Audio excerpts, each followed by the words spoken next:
鼠、牛、虎、兔、龙、蛇、马、羊、猴、鸡、狗、猪。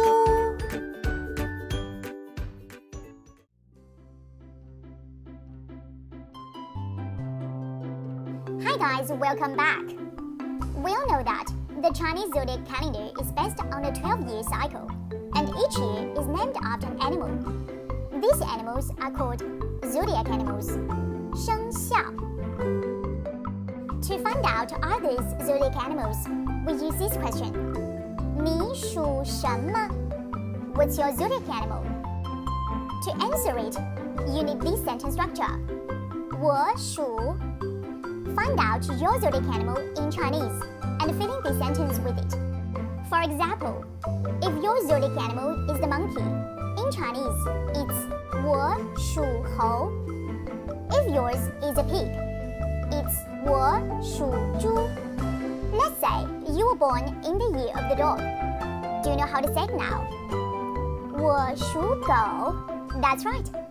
Well, my zodiac animal is a rabbit. 我属兔. How about you? What's your zodiac animal?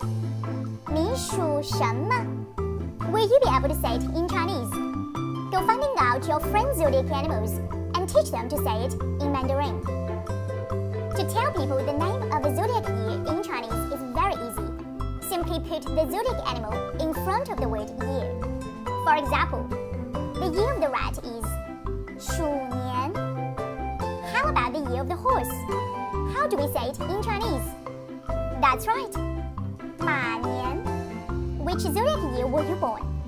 虎年, the year of the tiger, or 羊年, the year of the sheep. This year is the year of the pig. 今年是猪年. If this is the year of the dragon, do you know how to say it in Chinese? Give it a go. Now, let's check out the answer. 今年是龙年. Did you get it right? Well done if you know how to say it. Good luck with practicing these words. See you in the next one.